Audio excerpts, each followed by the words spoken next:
to be on this screen, and we're expecting confirmation of that almost immediately. So hopefully we'll wait calmly for that to happen. We hope it happens. We don't have actually a telephone line open to him, so we're just hoping if the connection works well, and we do now. Excellent. Okay, apparently the connection is open, so that's very good. So be patient. We'll have it very quickly, and then will be a few remarks immediately afterwards, and then we're all free for drinks. But the most important thing is Edward Snowden, and we'll wait for him now. Hey, there he is. Welcome. Welcome. There you go. Edward Snowden. Hello, how are you? Hello. I will point out I'm having a little bit of trouble hearing the moderator because there's a little bit of audio feedback. But generally, if we could speak about one thing, what the general challenge is that we're facing in this new terrain of mass surveillance that the government likes to euphemize as bulk collection. We need to think about what it means. Now, there have been a lot of people who talked throughout the conference about the issues, about the impacts it has, and about what we can do about it. I do. And that's a good thing. I come from a federal background. I'm sort of a product of the bureaucracy, and that creates a lot of problems because I tend to be too conservative in the ways that I approach things. I tend to be overly concerned with the risk that something could go wrong. And while it's good to be cautious, we need to think about what that means for our chances of success in actually reforming the issues we're facing. Now, reforming things within the system is the ideal. It's the way it should work. It's the way that our society was designed to function. But what happens when you have failures across institutions? This is what produces whistleblowers. Whistleblowers are the safeguard of last resort. When we have a comprehensive failure across all branches of government. I apologize, I'm going to take my earbuds out for a second because the feedback.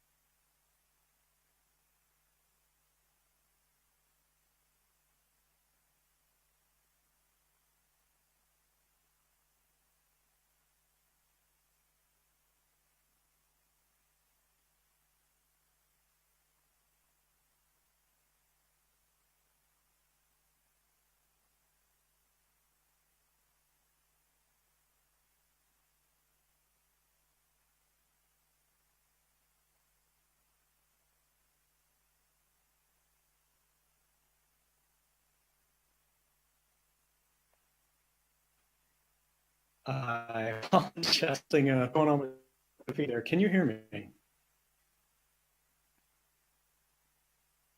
Okay, thanks. All right, so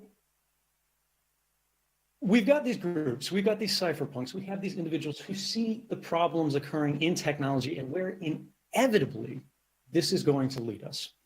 Because we think about the abuses and the one-off positions, and we have this natural inclination to think that they're extraordinary, to think they're departures from the natural order of things. We can address these issues, we can address these abuses in a narrow sense, and everything will be better again. Everything will be fixed. We can rely once more upon the system. But it turns out abuse is the byproduct of power. And whenever we begin to aggregate power in increasingly smaller groups, apologize for the technical difficulties here. Whenever we have these increasingly small groups with greater and greater periods of power, we have uses of this power. That circumstances where we have to search for new mechanisms. That mechanism today is technology. The technology that we're relying on are things like encryption, like encrypted communications, that enforce our rights through the systems that we rely upon every day, the things that are underlying the background, the fabric of our communications network. And see that across borders, this is representing a threat that governments really don't want to deal with. And this is not about liberal states, not about authoritarian states.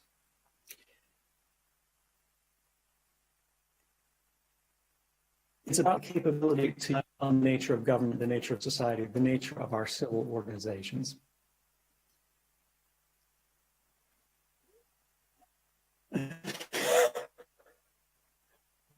It seems like there's trouble on the line here.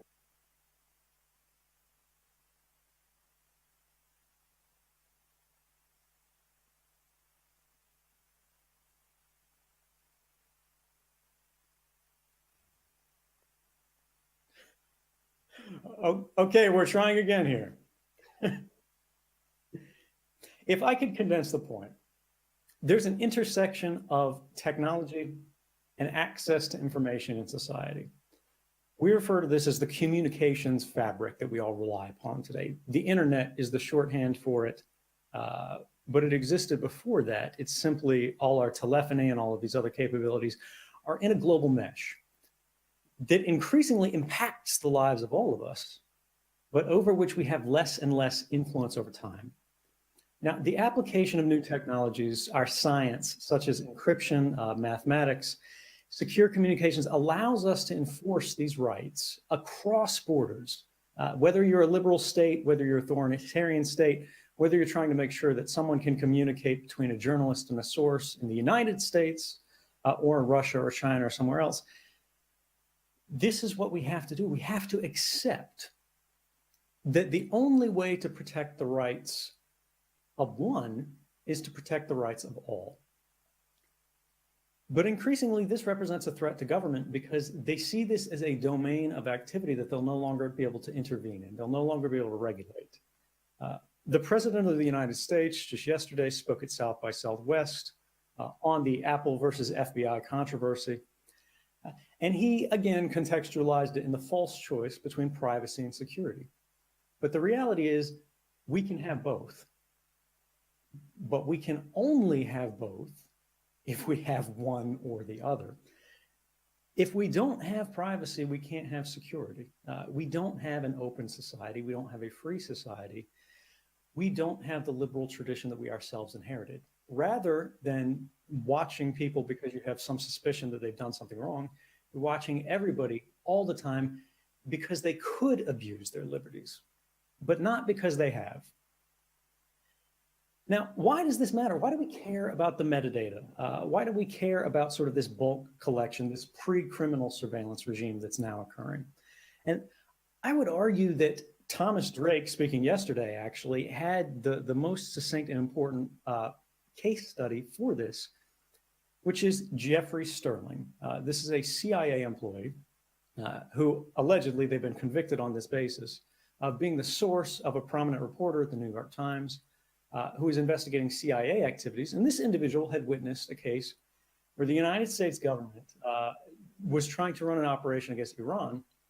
And because of mistakes, poor handling of the case of the operation, they actually advanced Iran's nuclear program by trying to provide them with nuclear weapons plans that were flawed, but the flaws were trivially detected. And so the Iranians simply remediated the flaw, and now they had a new design that they could use. He pointed out quite rightly that the only evidence put forth at the trial was the fact that this individual had access to the information and that there were metadata communication records between this individual and the journalist. Now, in previous eras, this would be considered circumstantial evidence. It wouldn't pass the burden of reasonable doubt. But this individual was convicted on that basis, which means every individual who thinks about calling a journalist now recognizes that whether or not they actually did anything, whether or not they were actually the source, simply calling a journalist and having access to information is enough to get you convicted in a court of law. Now, this dynamic between the activities of our press and the activities of our communication sector have to be resolved. We have to create a fabric that is reliable, that is transparent, that doesn't rely upon expertise.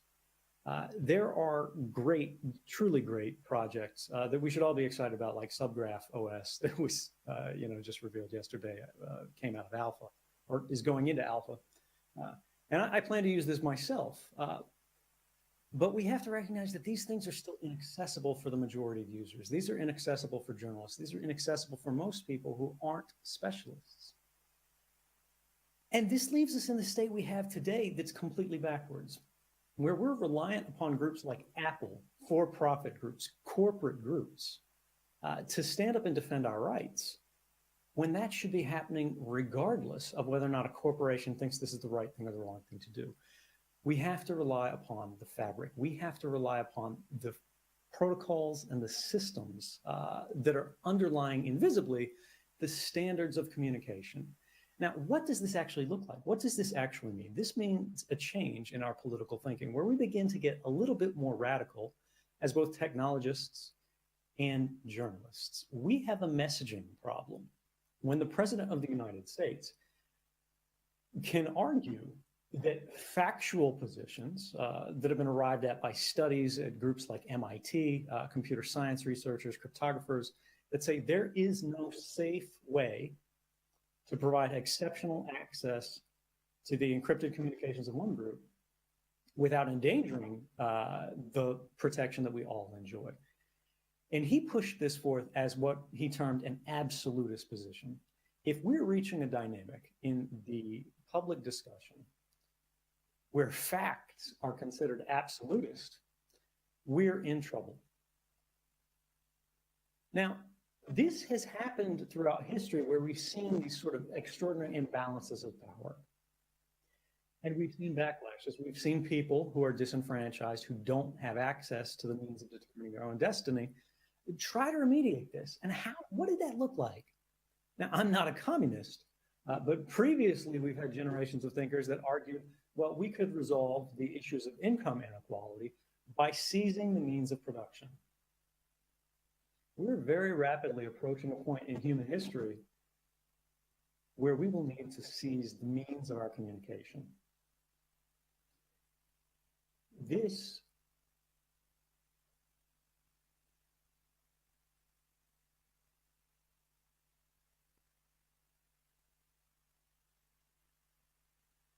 is dangerous. It's risky. There's friction involved. We're reliant upon smaller and smaller groups of very sophisticated technical actors who are dedicating their time to very little material benefit, because a lot of these things are not commercially viable technologies. And once they become commercialized, they become co-opted and subverted. And what if they get it wrong, right? What if they make a mistake? What if the things that they push out there for protocol uses can be abused? Well, this will likely happen. There will be mistakes made, just as there have been throughout every endeavor in human history. When we think about press publication, this is one of the clearest examples. The press gets details wrong. I know this personally. I've lived through it, right? Both in my favor and against me. But that doesn't mean we give up. That doesn't mean we stop writing stories. That doesn't mean we stop pursuing the truth. Instead, we work together, we learn the lessons, and we keep moving forward, because the cause is just, and it is also necessary. Today, we are ceding entirely too much control to both institutions, which we are supposed to be able to trust, but unfortunately, facts are giving us more and more evidence we cannot trust. At the same time that we see corporations gaining more and more access to our lives, our private records, even through legitimate voluntary purposes, trade, you want to call an Uber taxi or whatever, but then it's used for purposes that we did not anticipate, we did not agree to, or we were not aware that they would be used. Now, I don't want to sound like a techno-utopian here, although it's difficult to think about what solutions would look like that are not primarily technical. Because if we have the most extraordinary reforms in Germany tomorrow, the impact of those reforms will stop at its borders. And we have a big, big world with many, many people who are increasingly reliant, increasingly vulnerable to the exploitation of our associations and our communications. And I think if we don't commit in a very real way, and ultimately in a very radical way, to taking risks and to recognizing that, yes, in the system of justice that we've all inherited, there will be difficulties that will be faced by law enforcement that they can't trivially get over. They can't just flip a switch and get access to any phone, because that would mean that no one's safe wherever they are. That would mean that adversaries, criminal groups, foreign spies could do the same thing. But this isn't the end of the world.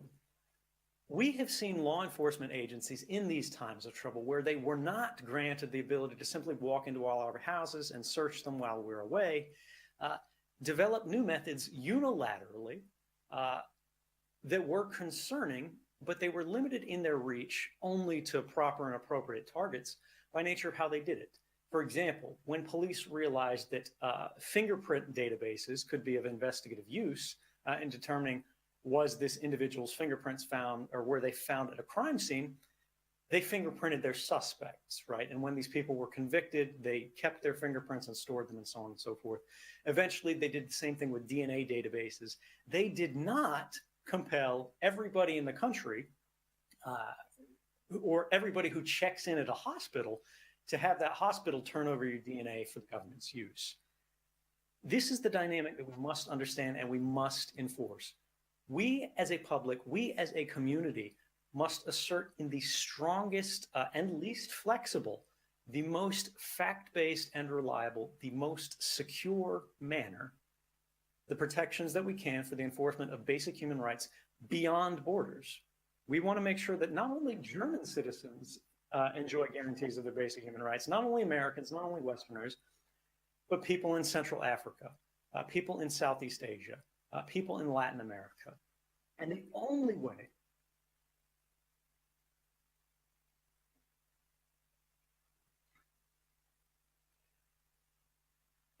to protect the rights of one person is to protect them all. Now, this is going to be a fight politically because we see that politicians are consumed by the ease of fear in messaging. They have recognized over the last decade plus that saying this will save lives is persuasive to the average voter. We will never reach a point in society, I believe, where the average individual has time in their day because they have to work, they have to take care of their family. We all have different obligations to gain a specialist level of knowledge and understanding to be able to look at how they can adjust these balances. When the government says this will save lives, people are inclined to believe them. But let's look at the actual facts. Let's look at the case of September 11th. In the United States, we had a congressional investigation, the 9/11 Commission, that looked into all the facts. It had access to all the classified information from the CIA, the NSA, the FBI. And they found that it wasn't a case that we weren't collecting enough. We had all of the information we needed to thwart the plot. The problem was our focus was so scattered because we were targeting so many things. We were focusing on so many issues. We had so many programs that were collecting so much that we did not understand what we had, and we did not share it appropriately. And because of this, more than 3,000 lives were lost. Now, when we have politicians today that are saying we need to collect more, when we have parliament in France that's saying we need to make sure that every manufacturer undermines the security of systems, gives us a backdoor, simply because some individual in an edge case, a rare case, could use it in the commission of a grievous crime, they're making us all less safe. They're likely putting lives at risk rather than saving them. This is something that we have. We had two individuals operating in the wake of the largest, most indiscriminate dragnet surveillance program in the history of my country. And despite the fact that they were collecting the telephonic communications of everyone, both inside the United States and outside the United States, it didn't help at all. Because you have individuals who operate off the grid. Osama bin Laden stopped using a cell phone in 1998. He's not reading the newspapers today. He's gone now. His analogs are not reading the newspapers today and making their decisions on the basis of what the New York Times political debates are about. Yes, they do read newspapers. Yes, this will inform their thinking the same as everybody else does. But we should not give up our access to a free press because it might, in some potential edge case, impact the actions of one criminal, when on the other hand, it empowers the whole of our society. At the end of the day, we have to make a decision. And this is, do we want to be a controlled society? Whether or not there's an argument that it will make us more safe, or do we want to live in a free one? Because you can't have both.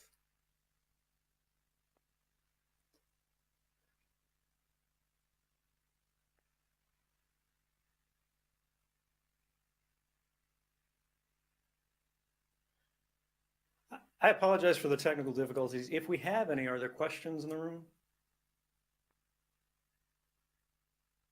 Difficult to do. Okay. Questions in this room? Raise your hand. I come to you.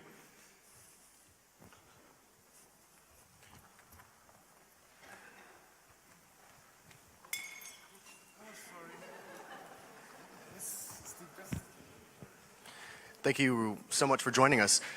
One of the things I've been having conversations lately with people is about the next billion people. Can you give us some advice about how you see the people that have never touched a network device, how we can incorporate them into a secure computing environment? So I have to apologize. I actually can't hear the question through the audio input they're using. I'm not sure if they can get it directly in through the laptop audio, or if you could repeat it. All I got from it was about France and how do you secure the network. But could you give me a little bit more nuance there, because that's a big question. Okay. Yes, I can hear you. That's perfect. Thank you.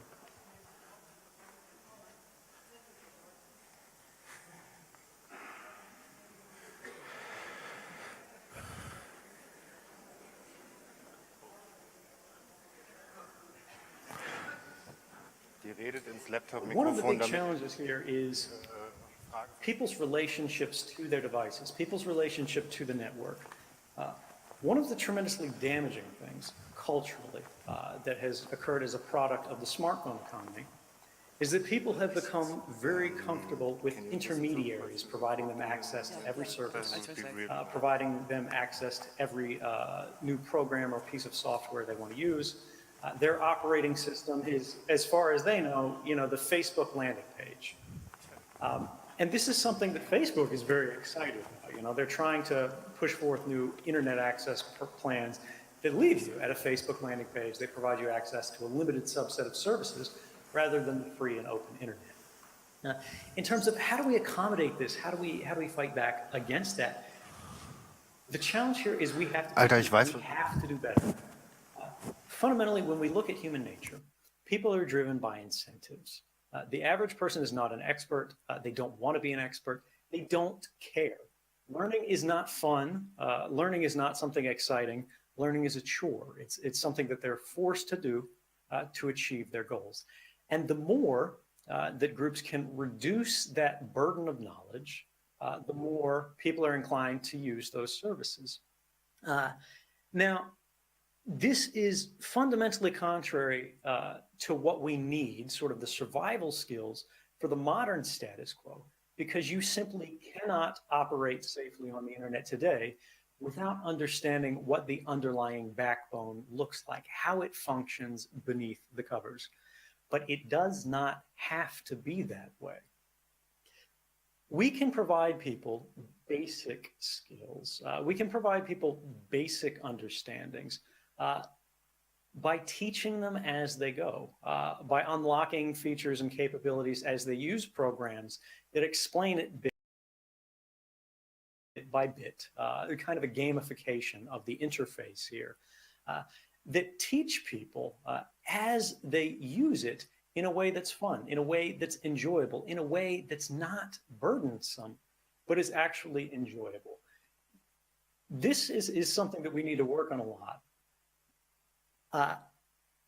There is an alternate idea here, which is quite popular, but I'm not sure it's as realistic as presuming that people will never have to learn anything anywhere, but is the ideal. And that's that we compete directly with these billion-dollar corporate interests, and we win. That we are more successful in providing services that are frictionless, just as attractive, just as easy to use as Android or iOS, but aren't as dangerous to the individual's sovereignty, to the individual's rights, to the individual's ability to communicate and associate in a free and safe way.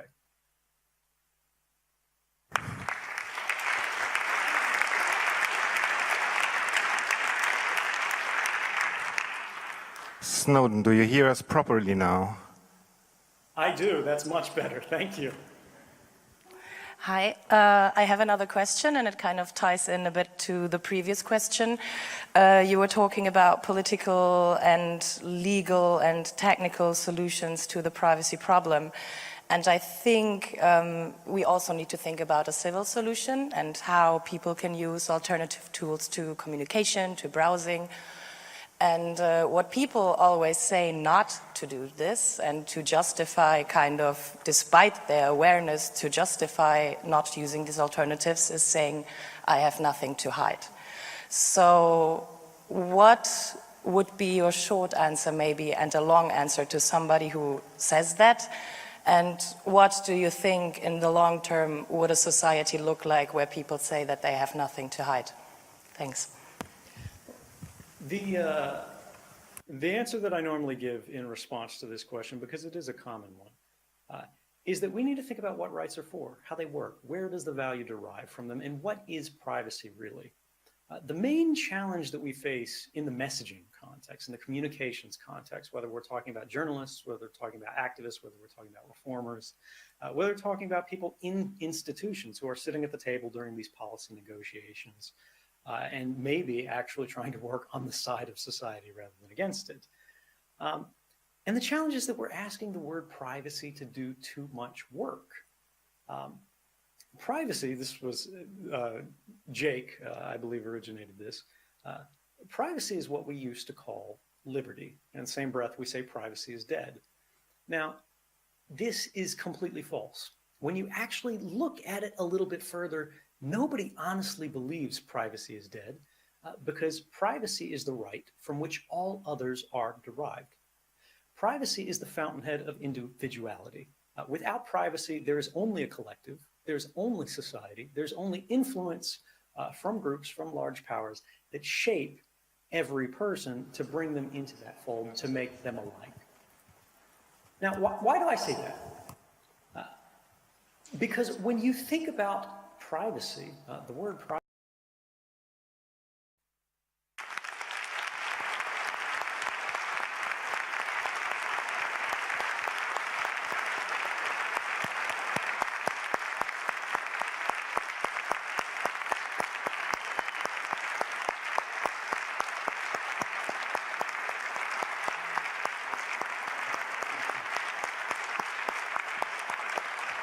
Thank you. Thank you very much.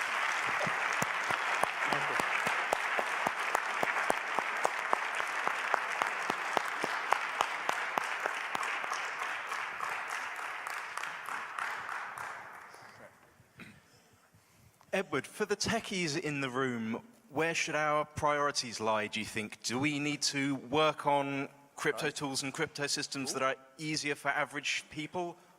Or explaining? Sorry. I think he's gone. Yes, he is. Good try, but he's gone. I've been asked to make a couple of announcements quickly, and we're going to have a few words, and then we'll all go off to have a drink.